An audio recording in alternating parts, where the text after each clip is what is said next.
Então, nós vamos passar a palavra para o Afrânio e vamos envolvê-lo com todo o nosso amor, todo o nosso carinho.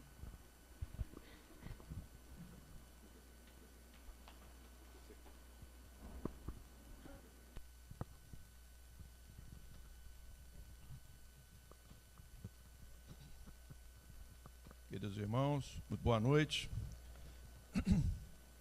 É um prazer e uma alegria para a tribuna numa época tão, vamos dizer assim, tão cheia de harmonia, né? Tão cheia de felicidade para todos nós. O momento em que a gente homenageia o nosso Mestre Jesus é um momento de muita felicidade para nós. Como estava dizendo a Viviane, né? Essa é a época em que nós elevamos as nossas vibrações e podemos perceber melhor a presença do Mestre junto de nós. Ele está ao nosso lado o tempo todo, mas nós vivemos envolvidos nas coisas materiais e não percebemos o Mestre ao nosso lado. Então, quando chega a época do final do ano, do Natal, das férias, salário um pouco melhor para todos nós, isso tudo contribui para que nós nos tornemos mais fraternos, nos tornemos mais preocupados uns com os outros, e aí nós sentimos melhor a presença de Jesus. Estava aqui ouvindo a afinação do coral. O coral hoje está supimpa, como o pessoal diria, né? Está realmente afinadíssimo, de maneira que está sempre, mas hoje eu achei mais. Não sei se é porque eu estou... Tem pouca gente? Não, o pessoal está aí, poxa.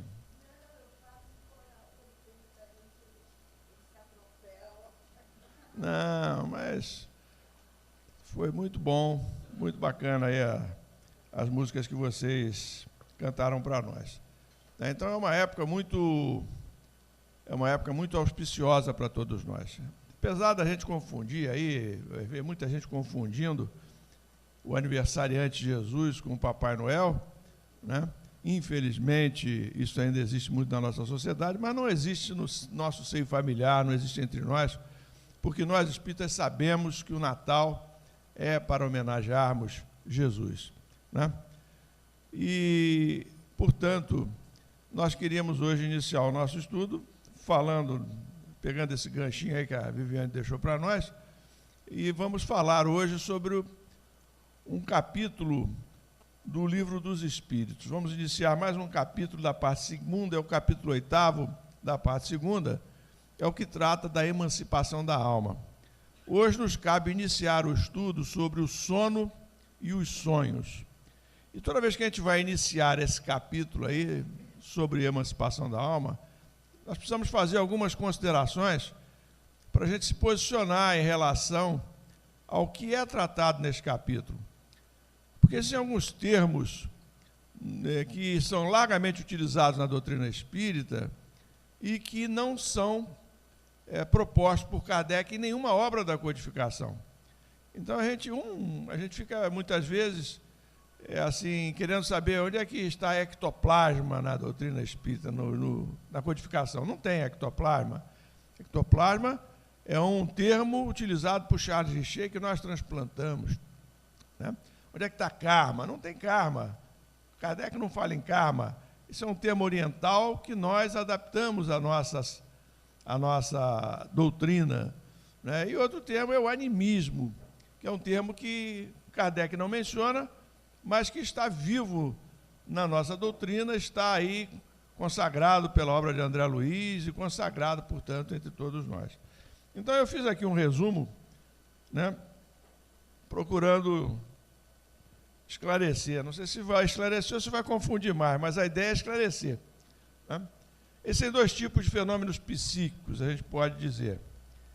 Existem os fenômenos psíquicos chamados de anímicos.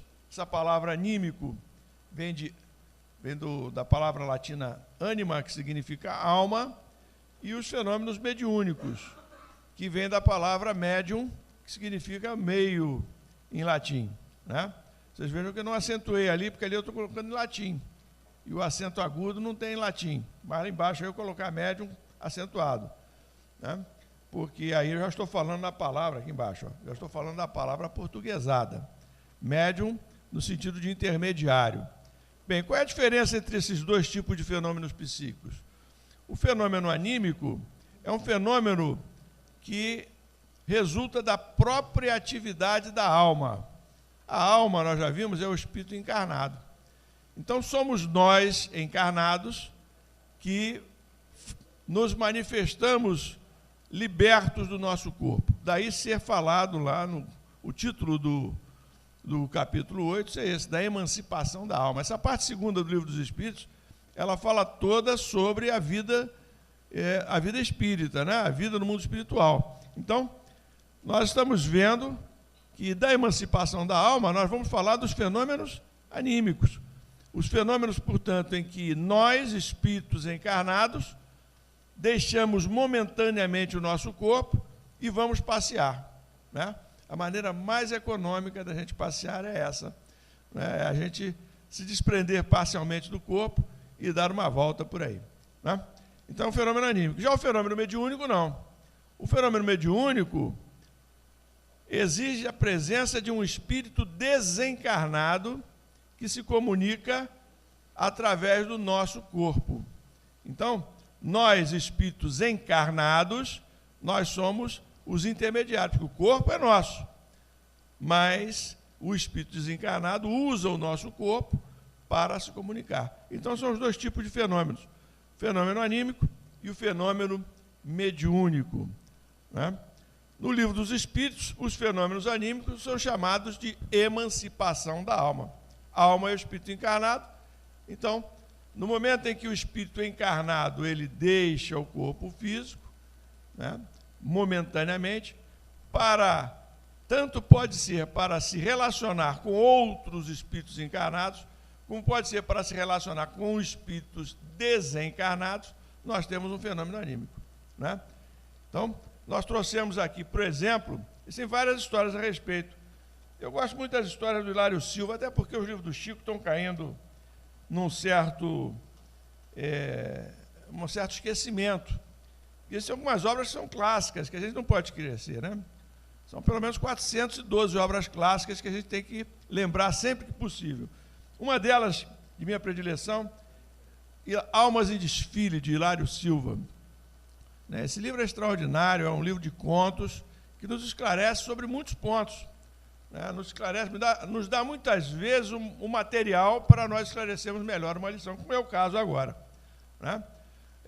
O fenômeno anímico não se dá apenas entre dois espíritos encarnados. Por exemplo, telepatia não está listado lá no Livro dos Espíritos, mas é um fenômeno anímico. O que é a telepatia? A telepatia é quando dois espíritos encarnados se comunicam, né? O Braz está lá fora, eu quero me comunicar com o Braz telepaticamente. Se nós estivermos treinados para isso, se nós tivermos essa capacidade, ele vai saber exatamente o que eu quero comunicar a ele, ou eu vou saber o que ele quer me comunicar. A turma aqui não é da época do Mandrake, né? Mandrake, poxa vida, era uma historinha em quadrinhos maravilhosa. O Gilberto Gilberto, Jorge Miguel, né? Olha, tem mais gente aqui que leu Mandrake do que eu esperava, hein? Mas Mandrake era um mágico, né? E ele tinha essa faculdade de se comunicar com o Lothar, que era o mordomo dele, né? Um sujeito fortão, e com a namorada dele, a Narda. Tá certo, Gilberto? Narda e o Lothar, né? E ele se comunicava telepaticamente, estava todo mundo encarnado. E eles se comunicavam telepaticamente. Não, a história... Essas histórias em quadrinho antigas, né? Essas novas não, essas novas eu não consigo me adaptar, mas as antigas eu gosto de todas elas, né? Elas são realmente, às vezes, uma antecipação do futuro.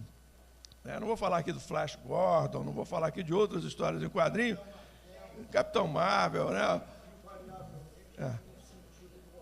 Exatamente, né? A época era diferente, né? Hoje o apelo é outro, né? Mas então, eles às vezes avançavam no futuro, ou até avançavam, como no caso do Mandrake, avançavam em fenômenos perfeitamente naturais, que depois foram sendo conhecidos melhor, como é o caso da telepatia. A telepatia, por exemplo, é uma comunicação entre dois espíritos que estão encarnados, duas almas, portanto, né? Então, Mandrake, com a maior facilidade, ele falava com Lothar, falava com a Narda, era uma beleza, né? Mas o fenômeno anímico pode ser nosso, encarnado, com desencarnados, né? Aliás, isso é o que ocorre com mais frequência. Nós vamos ver que quando nós adormecemos, né, se afrouxam os laços que nos ligam ao nosso corpo físico, e nós vamos então ao mundo espiritual, e aí nós vamos ter instruções, aí nós vamos ter uma série de envolvimentos, de relacionamentos, de lembranças com os nossos companheiros desencarnados. E a historinha do Almas em Desfile, do Hilário Silva, né? Esse livro tem uma particularidade. Ele não é psicografado só pelo Chico. Ele tem duas partes. A primeira parte é psicografada pelo Valdo Vieira, que até meados dos anos 60, né, ele psicografava junto com o Chico, várias obras foram feitas em parceria dos dois. Hein? 27 obras, o Gilberto está esclarecendo para nós. E uma delas é essa aqui, Almas em Desfile, a outra é o A Vida Escreve, e nós temos da literatura aí acho que o Evolução em Dois Mundos também, né? Evolução em Dois Mundos, nós temos uma porção de obras, hein? Mecanismo da Mediunidade, todas as obras aí que foram feitas pelos dois, né? E você, quando lê o livro, se você não lê o prefácio, você não sabe quem psicografou o quê. Quem psicografou André Luiz, o Valdo psicografando André Luiz, ou o Chico psicografando André Luiz, né? O que a gente não nota hoje em dia em vários médiuns, né? Às vezes o médium diz que psicografou uma mensagem de André Luiz, a gente vai ler e diz, pô, mas esse André Luiz é diferente do André Luiz que vinha lá pelo Valdo, que vinha pelo Chico, né? Porque, como nós vamos ver, no animismo existe também a contribuição do psiquismo do médium na mensagem. Bom, mas vamos lá, vamos por parte, né? Eu vou chegar lá. Então, o que nós estamos querendo mostrar é que existe a possibilidade do espírito encarnado, cada um de nós, portanto, no momento do sono, nos desprendemos do nosso corpo físico e vamos, então, ao mundo espiritual. E no mundo espiritual, então, nós travamos contato com os companheiros espirituais. E essa lição aqui, psicografada, essa, por acaso, é psicografada pelo Chico, o livro tem duas partes, 20 e poucas mensagens na primeira parte, psicografadas pelo Valdo, 20 e poucas mensagens na segunda parte, psicografadas pelo Chico. É o Tesouro Enterrado. Não é essa que eu quero ler, não, desculpem. É que eu marquei tanta mensagem, eu quero ler o Bico de Gás. É outro livro, mas é a mesma sistemática, é A Vida Escreve. Tá? Também do Hilário Silva, primeira parte do Valdo, segunda parte do Chico, e esse aqui é na primeira parte, o Bico de Gás, né? Psicografia do Valdo, portanto. Diz assim, ó, naquela noite, Vitalino Caixeta, eu sempre digo que esses nomes que vêm nessa literatura espírita são muito sugestivos para os nossos filhos, netos, né? Vocês podem aproveitar aí para sugerir. Então, ora, Vitalino Caixeta, é um nome legal. Discutira muito, acaloradamente. Opondo-se aos argumentos de dois amigos, combatia a fé. Acreditava somente no que visse, estudara profundamente a anatomia e precisava apalpar para crer. Necessitava sentir, ouvir, cheirar, analisar. Então, ele era uma espécie de Tomé, né? Por isso mesmo estava contrariado ao recolher-se. A esposa demorou-se ainda um tanto em luta pela ordem no apartamento estreito. Acomodava os filhinhos, atendia aos mistérios da casa. Mas mesmo depois que Dona Constância passou a ressonar, Vitalino prosseguia em seu solilóquio mental. Não mudaria. Era homem prático, só se renderia à evidência dos fatos. Queria fatos, mais fatos para compreender os fatos. Algo cansado, acabou dormindo. Dormiu e sonhou que se achava diante de Rosalino, seu velho irmão desencarnado havia muitos anos, né? Então o sujeito ele era descrente, ele queria argumentos, né, que comprovassem a existência da vida espiritual. Ele só acreditava no que ele conseguia perceber sensorialmente. Então, pensando nisso, ele dormiu e sonhou que estava tendo um encontro com um irmão dele desencarnado. Rosalino, que é o irmão, né, dizia convincente: meu caro, ouvimos-lhe as considerações silenciosas. Realmente, as provas da sobrevivência muitas vezes são difíceis, mas essa circunstância só por si só não lhe autoriza a negá-la. Veja bem, existe a fé automática, inconsciente, sem comprovação. É a aceitação de acontecimentos naturais sem a ajuda de sentidos. Em quanta coisa você confia inteiramente sem proceder a qualquer exame? Você não examina a competência do motorista, mas viaja no veículo despreocupadamente. Você não testa a resistência do leito cada noite, mas deita e dorme tranquilo. Você não vê os ingredientes que lhe compõem a refeição, mas come sem medo. Você não experimenta a segurança da casa bancária, mas confia-lhe os bens sem titubear. Por outro lado, inúmeras ocorrências perpassam-lhe na vida sem merecer-lhe estudo mais acurado. Você não apalpa o ar, mas respira o oxigênio sem susto. Você não vê o vírus, mas sofre a gripe. Você não escuta muitas das ondas sonoras que se entrecruzam à sua volta, mas ouve satisfeitos programas radiofônicos. Você não mediu o universo metro a metro, mas reconhece o infinito da criação. Você não morreu ainda, mas aceita a fatalidade do fenômeno morte. Igualmente, meu amigo, você diz que não vê e não pega o mundo espiritual, mas ele existe. Acorde para a verdade, acorde e viva, acorde e viva. Como se impulsionado por estranha força, Vitalino despertou no corpo físico. O ambiente pesava, fazia-se o ar irrespirável, algo sucedera de estranho. Levantou-se estremunhado, procurou o berço das duas crianças, ambas desacordadas. Aflito, abre maquinalmente a janela próxima e faz luz. Somente aí descobre que a esposa, distraída, deixara aberta a torneira de gás. A família salvara-se a tempo e, passado o perigo, tomou papel e lápis, escreveu todas as considerações que ouvira em sonho e começou a meditar. Então vejam, meus irmãos, o nosso amigo Caixeta, né, ele teve um sonho, na verdade ele teve um encontro com o irmão Vitorino, né? E o irmão veio justamente dar-lhe os argumentos que ele não tinha percebido e vinha, sobretudo, dar-lhe uma prova consistente de que ele havia estado, os dois haviam estado juntos, no momento em que disse para ele: acorde viva, e ele então levantou-se e se salvou, porque se ele continua dormindo, ele morre, né?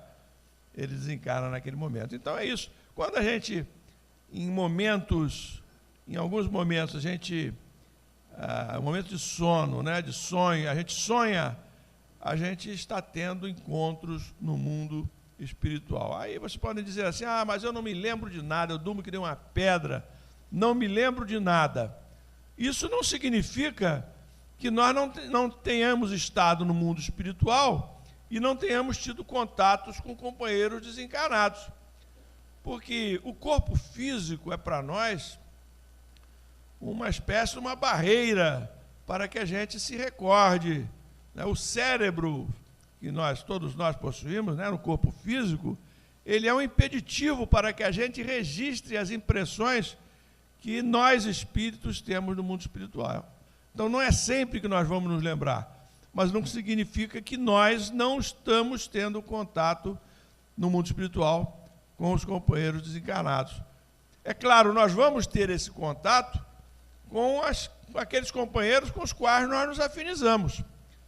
Se nós estamos numa boa vibração, no momento em que nós adormecemos, se nós estamos buscando bons espíritos, nós vamos encontrar com eles no mundo espiritual. Se, por outro lado, nós nos ligamos a espíritos menos evoluídos, nós também vamos estar com eles. A forma que nós temos de identificar, quando não nos lembramos do sonho, a forma que nós identificamos o que está no mundo espiritual acontecendo, o que aconteceu, é a sensação que nós temos no momento em que acordamos, né? Se a sensação for boa, se a sensação for uma sensação que nos habilite ao bem, então nós tivemos com espíritos bons, né? Se ela for uma sensação pesada, se nós tivermos pesadelos, tudo mais, é uma sensação ruim. Mas esse aspecto aí a gente tem que analisar melhor quando a gente falar mais ali sobre o sono e o sonho, sobre o resumo do livro, né? Bem, então é isso, né? Os fenômenos anímicos são esses fenômenos. Nós, espíritos encarnados, nós nos desprendemos do corpo físico e vamos até o mundo espiritual. Desdobramento é outra expressão que não existe na codificação, mas significa exatamente isso, né? Quando a gente fala em emancipação da alma, nós estamos falando de desdobramento. Quer dizer, é esse momento em que o espírito encarnado deixa o corpo físico e vai para o corpo, e vai passear, vamos dizer assim, no mundo espiritual. Tá legal, pessoal? Acho que isso aí ficou tranquilo, né? Alguém com problema aí? Vamos seguir, então. Então, FA é fenômeno anímico, é diferente de fenômeno mediúnico, como a gente viu. No fenômeno mediúnico, existe a presença de um espírito desencarnado que vai se comunicar através do nosso corpo. Nós que estamos encarnados, vai se comunicar através do nosso corpo. Não significa, né, que ele vai tomar conta do nosso corpo e nós vamos ficar ali passivos, né? Sem poder fazer nenhum tipo de ação. Não, nós somos os donos do corpo. O corpo nos é atribuído no momento em que nós nos ligamos, lá na concepção, como dizem os espíritos, e o corpo é nosso até o momento do desencarne, quando se rompe, então, o laço entre nós e o nosso corpo, né? Nós cedemos o nosso corpo para que o espírito possa, por nosso intermédio, né, por intermédio do nosso corpo, se manifestar. Mas nós temos o controle total, né? Essa é a regra geral. Existem exceções raríssimas, né, mas ainda assim nós sustentamos que o espírito encarnado, o senhor do corpo, ele pode a qualquer momento interferir e interromper o fenômeno mediúnico, tá?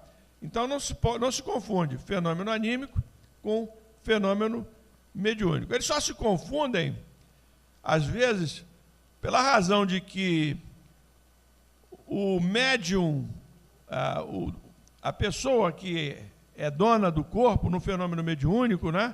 Nós que estamos ali cedendo nosso corpo, na condição de médiuns, portanto, nós interferimos com o nosso pensamento, com a nossa bagagem, nós interferimos muitas vezes na mensagem que está sendo veiculada pelo Espírito. Eu acabei de dizer a vocês que o André Luiz, Ivaldo Vieira e Chico, a gente não nota a diferença entre os dois. O Hilário Silva, Ivaldo e Chico, a gente não nota a diferença. Mas se a gente pega, por exemplo, um outro médium que tem assim um nível cultural que interfere nas mensagens, como o Divaldo, por exemplo. Você pega uma mensagem do Divaldo e pega um dicionário do lado, para você poder compreender o conteúdo exato da mensagem. Aquilo ali é a interferência do médium, é uma interferência inconsciente, né? É a bagagem dele que oferece as possibilidades para o espírito, e aí, então, né, as mensagens ficam mais complexas, né? O importante que a gente saiba com relação a animismo e fenômeno mediúnico, fenômeno anímico e fenômeno mediúnico, aqui embaixo, é que nós não podemos confundir fenômeno anímico com mistificação mediúnica. A mistificação mediúnica é intencional. O espírito quer se passar, né, por uma outra. O médium, no caso, né, muitas vezes ele quer colocar uma mensagem como se fosse um espírito, e na realidade não há espírito algum. É ele mesmo que está canalizando a mensagem. Então, se isso for intencional, é mistificação mediúnica. Isso é uma coisa que a gente tem que estar atento. Se ele não faz isso intencionalmente, e acontece muito quando a gente começa a desenvolver a mediunidade, o médium se sente inseguro, não sabe se é dele, mas é uma coisa involuntária. Então, isso é um fenômeno perfeitamente normal e passageiro. Com o tempo, aquele médium vai desenvolver as suas faculdades e vai ter mais segurança no momento de transmitir a mensagem. Então, coloquei aqui embaixo, o fenômeno anímico é involuntário, né? Ocorre por inexperiência do médium. E o fenômeno de mistificação mediúnica é intencional, né? O sujeito sabe que não tem espírito nenhum ali do lado dele, ele está fazendo aquela comunicação como se fosse um espírito, mas é ele mesmo que está comunicando. Tá ok, pessoal? Esse assunto aqui dá para a gente aprofundar para caramba, mas não é esse o tema da noite de hoje. O tema da noite de hoje é sobre o sono e os sonhos. E a gente tem mais coisa interessante para falar sobre esse tema. Bem, o Livro dos Espíritos trata daqueles fenômenos anímicos ali, o sono e o sonho. Hoje nós vamos falar então um pouquinho sobre esse assunto. Vai ser complementado numa outra exposição. Transmissão oculta do pensamento, visita de espíritos entre vivos, letargia, catalepsia e morte aparente, sonambulismo, êxtase, dupla vista. Então vejam que é um capítulo palpitante, né? Tem muita coisa interessante para se estudar. Hoje a gente só vai falar do início de sono e sonhos, porque o tema foi dividido em duas partes. Bem, sobre o sono e sonho, nós vamos falar então só das 7 primeiras questões. Eu fiz aqui um resumo do que está em cada uma dessas 7 questões, né? Por exemplo, a questão 400, a conclusão que nós tiramos da pergunta que Kardec faz e da resposta que os espíritos apresentam é de que o espírito encarnado aspira constantemente à sua libertação e tanto mais deseja ver-se livre do seu envoltório corporal, quanto mais grosseiro é este, né? Então, quanto mais grosseiro é o corpo, mais o espírito quer se desfazer do corpo, né? É claro que essa resposta de Kardec aqui é para nos mostrar, né, que nós, espíritos, nós estamos ligados ao corpo, mas nós, embora não percebamos, nós gostamos mais da vida espiritual do que da vida material. Essa sensação de apego que nós temos à vida material é porque nos momentos de vigília nós só conhecemos essa realidade. Mas quando a gente começa a perceber a realidade do mundo espiritual e começa a ver que o mundo espiritual tem muito mais possibilidades para nós, nós começamos a desejar estar mais no mundo espiritual do que no mundo material. É o que nos diz aqui, nos dizem os espíritos. É a conclusão que a gente tira do que Kardec fala, né? Há inclusive um daqueles fenômenos ali, que é o êxtase, que é um momento difícil, porque o espírito ele fica tão embevecido com a vida espiritual que muitas vezes ele não quer voltar para o corpo. É necessário uma intervenção da pessoa que está ali junto da alma que está em êxtase, né? Para que a pessoa volte ao corpo, né? Fulano, volte para o corpo, né? Para que a gente não fique ali embevecido no mundo espiritual e de repente até desencarne, né? Então é isso. O mundo espiritual é muito melhor do que o mundo material. Essa é a mensagem que eles colocam para nós nas entrelinhas. Dizem os espíritos, né, que quem está lá não quer vir para cá. E quem está aqui não quer ir para lá, o mundo espiritual, não é verdade? Alguém quer ir para lá? Eu acho que ninguém aqui quer ir para lá. A gente está aí cheio de problemas, às vezes problema de saúde, maior dificuldade, mas todo mundo aqui quer ficar aqui encarnadinho da Silva, não é verdade? Por quê? Nós estamos apegados ao corpo. Essa é a realidade palpável que a gente tem. Mas na proporção que a gente começa a ter esses fenômenos anímicos, né? Essas faculdades anímicas, a gente começa a perceber que o mundo espiritual ele é bastante interessante e diria até mais interessante às vezes que no mundo material, né? Então é isso. Na pergunta 401, É a constatação que Kardec faz com a resposta dos espíritos, é que durante o sono, a alma não repousa como o corpo. O espírito jamais está inativo. Durante o sono, afrouxam-se os laços que o prendem ao corpo, e não precisando este, então, da sua presença, ele se lança pelo espaço e entra em relação mais direta com outros espíritos, né? Então, no momento que o nosso corpo descansa, nós vamos passear, né? Como eu disse aqui. A gente pode não se lembrar, né? Às vezes a gente já está com um certo cansaço, né? Decorrente da idade do corpo físico, mas nós ainda continuamos espíritos, né? E apesar de espíritos aí milenários, que nós talvez sejamos, que certamente somos, né?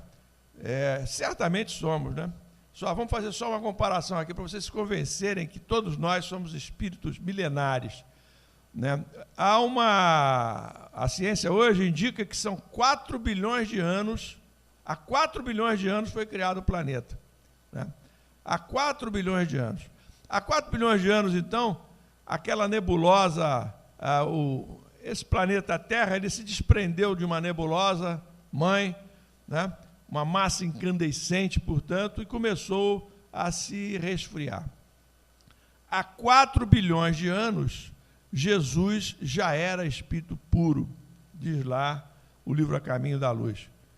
Porque quando a Terra começou a ser preparada para receber a vida, né? E foi nesse momento, há 4 bilhões de anos, quando ela se desprendeu e começou a se resfriar, Jesus já era espírito puro. Então, Jesus, ele está muito à nossa frente. A vida aqui na Terra tem 4.000 anos, parece que é o que apontam hoje. 4.000 anos, provavelmente, é a vida humana na Terra. 4.000 anos.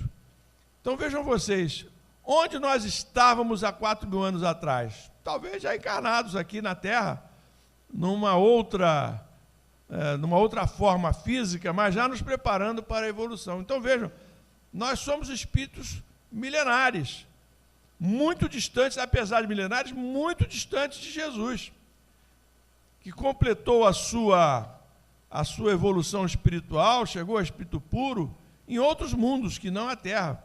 Foi designado o governador espiritual da Terra e está aqui conosco, portanto, desde o surgimento do planeta, desde o surgimento do nosso planeta. Então, nós somos espíritos milenares. E nessa condição de espíritos milenares, certamente, nós, apesar de espíritos milenares, nós ainda temos a energia quando nós deixamos o corpo físico, porque as limitações do corpo físico não estão sobre o espírito. Eu sempre digo para os meus alunos, né, que eu tenho um corpo de 60, mas eu sou um jovem aí dos 18 anos no entusiasmo. Gilberto, por exemplo, né, a gente sabe que ele tem um corpo que não corresponde ao entusiasmo dele, né, o entusiasmo dele. Eu tenho 79 com um corpo de 78. Não, eu acho que não. Eu acho que você tem um corpo de 79 ou de 78, como você quiser, mas o espírito é bem dinâmico, né? Bota para quebrar, né? Então é isso. Eu acho que essa é a tônica, né? Nós precisamos perceber isso, que as limitações do nosso corpo não se operam sobre nós espíritos. Então, no mundo espiritual, a gente consegue realizar muita coisa. Bom, vamos ver aqui o que tem mais de interessante. Bom, na 402, o sono liberta a alma parcialmente do corpo. Quando dorme, o homem se acha por algum tempo no estado em que fica permanentemente depois que morre. Essa circunstância é de molde a vos as ensinar que não deveis temer a morte, pois que todos os dias morreis, né? Então a gente não deve ficar com medo da morte, porque a gente morre todo dia. Aliás, o padre Antônio Vieira dizia assim, o sono é a imagem da morte, os sonhos são a imagem da vida. Cada um sonha como vive. Os sonhos são uma pintura muda em que a imaginação, a portas fechadas e às escuras, retrata a vida e a alma de cada um, com as cores de sua ação, dos seus propósitos e dos seus desejos. Então é isso, meus irmãos. Nós temos que perceber essa realidade da vida espiritual que nos toca, né? Então, 402, a gente fala também, essa resposta a 402 é muito longa, e os espíritos, inclusive, falam para Kardec que as simpatias, as antipatias, as indiferenças que muitas vezes sentimos em relação às pessoas que estão encarnadas, explicam-se pelas ligações com aqueles em que acabamos de passar 8 ou 9 horas de convívio espiritual. Porque naquele momento que a gente está dormindo, né, a gente tem uma série de convívios lá no mundo espiritual, então a presença, a proximidade dessas pessoas vai nos fazer depois com que nós tenhamos antipatia, simpatia ou indiferença por pessoas que estejam encarnadas. Bom, vamos correr aqui, porque já estamos quase acima do tempo. Os maus também podem se aproveitar dos sonhos para atormentar as almas com que eles se afinizem. Eu disse aqui, no momento que a gente vai adormecer, a gente tem que procurar estar numa sintonia boa. Se a gente tiver uma sintonia ruim, quer dizer, uma sintonia que nos permita fazer contato com os espíritos inferiores, eles vão nos atormentar, vão nos trazer pesadelos, vão fazer com que a gente se tenha uma noite terrível. É claro, os pesadelos não decorrem só dessas influências espirituais. Muitas vezes você tem uma alimentação inadequada antes de dormir, né, você vai passar mal, mas aí vai passar mal porque o corpo físico vai reclamar e o corpo físico vai, portanto, influir sobre nós, e naquele momento que ele influi sobre nós, nós vamos então passar mal. Mas aí é por influência do corpo físico, porque nós passamos dos limites admissíveis ao corpo físico. Então, na pergunta 403, a questão da lembrança dos sonhos, eu já falei. Na 404, os sonhos não são verdadeiros como entendem os ledores de sorte, pois seria absurdo crer-se que sonhar com tal coisa anuncia tal outra. É muito comum o pessoal falar assim, né? Eu sonhei com... Hein? Sonhou com sapato, né? Aí o que é isso? O que significa sonhar com sapato? Será que vai morrer? Vou morrer, né? Então, os espíritos vêm dizer, isso não tem nada a ver com coisa alguma. Oba, tudo bem, Pablo? Que bom. Então, não tem nada a ver com coisa alguma, né? Uma coisa não significa a outra, né? Pode ser até que, às vezes, você sonhe com um número, né, miraculoso aí, que você jogue esse número na loteria, encontre o bilhete e ganhe. Bom, aí pode ter sido um espírito amigo que queria te ajudar, porque você tinha um compromisso por ganhar uma bolada em dinheiro e aproveitar bem essa bolada, né, na sua encarnação. Pode acontecer, né? Mas não significa que toda vez que você vai sonhar com o número, você vai ganhar na loteria, né? Pode acontecer, né? Mas isso aí depende do mérito de cada um, dos compromissos que cada um tenha assumido, né? Hein? Não, mas todo mundo sonhou. Eu tenho a história de meu pai, que sonhou com uma dezena 020, ele sempre conta essa história, né? Naquela época se jogava no bicho. Ele chegou no trabalho e pediu a um amigo para jogar no bicho para ele. Olha, eu sonhei com essa dezena aqui, 020, centena, 020. Vai lá e joga para mim. Aí o amigo foi jogar para ele. Só que o cara era um especialista de jogo do bicho, ele cercou o 020 tudo quanto é lado, mas não jogou o 020, né? Aí voltou com o dinheiro que ele tinha dado para fazer, suponhamos, R$100 que ele tinha dado para jogar no 020, né? Voltou com o dinheiro e aí ele olhou assim, mas você jogou em tudo quanto é número, menos no 020. Tinha sobrado lá uma pequena importância, disse, bom, ele vai lá e joga no 020. Deu o 020, né? E ele conta essa história, né, que na época eu era criança, que ele fez uma farra lá, comprou uma porção de coisas para casa, uma época como essa de Natal. Então é isso, naquele momento ali ele mereceu ter esse sonho e mereceu ganhar, mas acontece. Mas não quer dizer que toda vez que a gente vá sonhar com alguma coisa, vai significar outra. Sonhou que a mão estava coçando com a palma da mão. Como é que é? A palma da mão, vai entrar dinheiro. A mão esquerda é saída. Entendeu? Os espíritos desmistificam isso tudo. Nada disso tem nada a ver com coisa alguma, né? Oi. O pessoal conhece porque eles já jogaram. Então é isso, meus irmãos.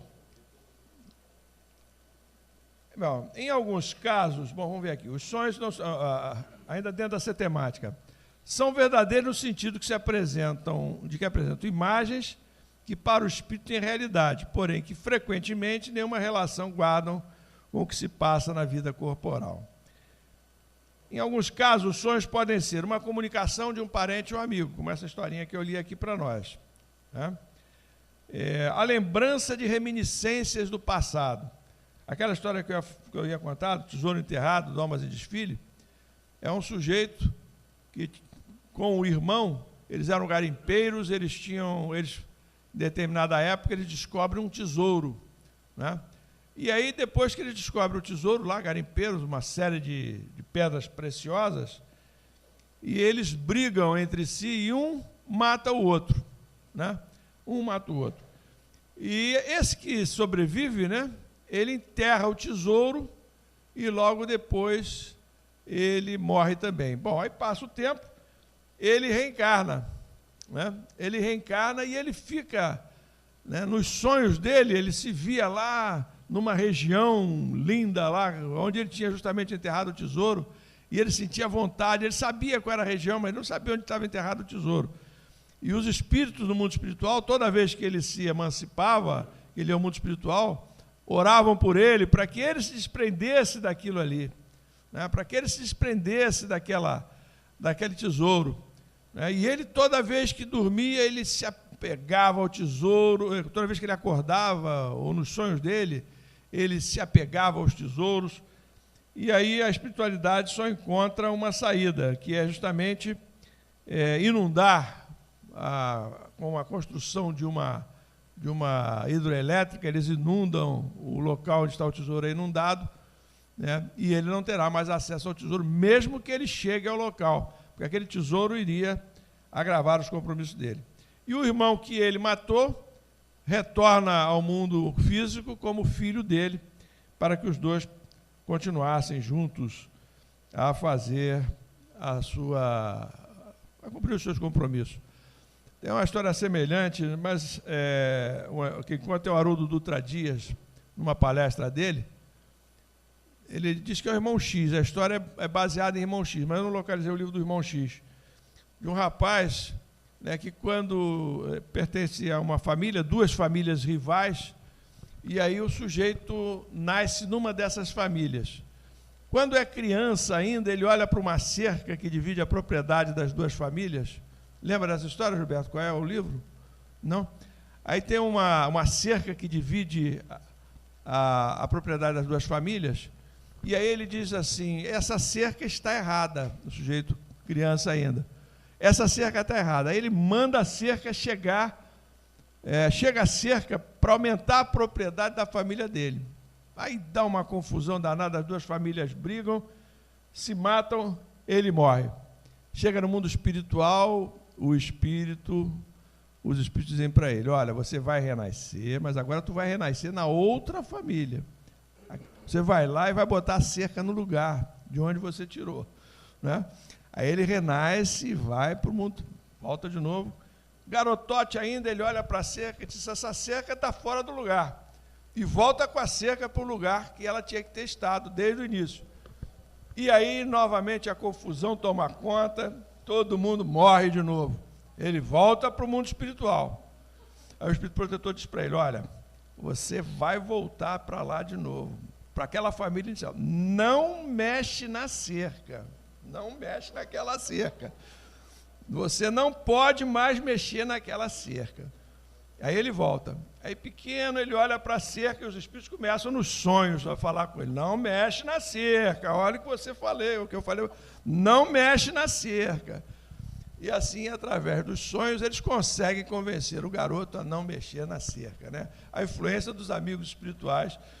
Então, para ver que como a espiritualidade está aí ao nosso lado, se comunicando conosco, sem que nós percebamos muitas vezes. Bom, o assunto é muito extenso, é muito rico, né? Eu podia citar aqui, né, essas questões de reminiscências do sonho, o caso do Públio Lentulus, quem leu há 2000 anos, logo no início do livro, o Públio Lentulus, falando com um amigo dele, Flamínio Severus, comentando no jardim da casa, o Públio tinha tido um sonho que deixou ele muito impactado, de que ele numa encarnação, ele se via numa outra vida, né, como um cônsul, né, um cônsul, aqui ó, ele aqui ó, realidade ou sonho não sei o que dizer, mas vi-me revestido das insígnias de cônsul ao tempo da República. Parecia-me haver retrocedido à época de Lúcio Sérgio Catilina, pois vi a meu lado, bem como a Cícero, que se me afiguravam duas personificações do mal e do bem. Sentia-me ligado aos primeiro, Catilina, né, por laços fortes, indestrutíveis, como se estivesse vivendo a época tenebrosa da conspiração contra o Senado, e participando com ele da trama ignominiosa que visava a mais íntima organização da República. Então, ele se vê no mundo espiritual e ele fica impressionado. O que mais me humilhava nessas visões do passado culposo, como se a minha personalidade atual se envergonhasse de semelhantes reminiscências, é que me prevalecia da autoridade do poder para, aproveitando a situação, exercer as mais acerbas vinganças contra inimigos pessoais, contra quem expedia ordens de prisão sob as mais terríveis acusações. Então ele tem assim um retorno, né? Ele consegue, no seu sonho, ter um contato lá, uma visão do que tinha sido no passado, mais ou menos como o rapaz da cerca, o garoto da cerca, né? Quer dizer, ele percebe quem foi no passado, mas o sonho o impacta, mas ainda assim não é suficiente para que nesta encarnação, como Públio Lentulus, ele seja menos orgulhoso, né? E para que ele perca o minuto que ele tem do encontro com Jesus, né? Há momentos na nossa vida que são decisivos para o restante da nossa vida. Então a gente pode, por exemplo, esse momento de Jesus com Públio Lentulus, né? O momento que Públio Lentulus vê a Jesus e que Jesus dá oportunidade a Públio Lentulus de segui-lo, e o Públio Lentulus diz para ele, não vou seguir, e aí Jesus acaba curando a filha de Públio Lentulus. Quem não leu a história há 2000 anos, depois vale a pena ler. O Públio Lentulus, ele tinha uma filha com hanseníase. A mulher dele, a Lívia, era uma mulher cristã, né? Portanto, confiava em Jesus, e pela Lívia, Jesus, à distância, cura a filha de Lívia e Públio Lentulus. Mas o Públio Lentulus não pede a ajuda de Jesus, não aproveita o encontro com Jesus e perde o minuto da sua vida de proximidade com o Mestre, né? E aí depois vem os livros subsequentes mostrando as situações que foram necessárias que Públio Lentulus passasse para que pudesse se redimir daquela falta de oportunidade, da falta de aproveitamento da oportunidade. Então é isso, meus irmãos. Aproveitar este momento, proximidade de Natal, como um momento para nós realmente aceitarmos Jesus em nossas vidas. E aceitar Jesus em nossas vidas, como disse a Viviane, é fazer com que cada dia da nossa vida seja um dia de Natal, um dia de fraternidade, um dia de renascimento espiritual, que possamos ser auxiliados nesse sentido, que possamos nos determinar e ser auxiliados. A oportunidade bate às nossas portas, que possamos aproveitá-las. Certamente estamos fazendo o que melhor podemos nessa encarnação, mas não nos conformemos com o pouco que estamos fazendo. Vamos procurar fazer cada vez mais. Embora tenhamos a convicção de que não vamos chegar a espíritos puros, haja vista a distância que nos separa de Jesus, 4 bilhões de anos, e nós no máximo 4 mil anos encarnados, de de criação, de sucessivas encarnações aqui na Terra, então há uma distância enorme entre nós e Jesus. Então, embora a gente não vá chegar à perfeição de Jesus, que possamos chegar ao melhor possível na presente encarnação. Então, desejo a todos vocês aí um Feliz Natal, um ano novo repleto de trabalho para todos nós, trabalho no bem, né? Trabalho no bem, nos dando as possibilidades que necessitamos para evoluir. Deixar o coral aí tocar a musiquinha de Natal aí que eles estavam ensaiando para nós, então. Muita paz para todos.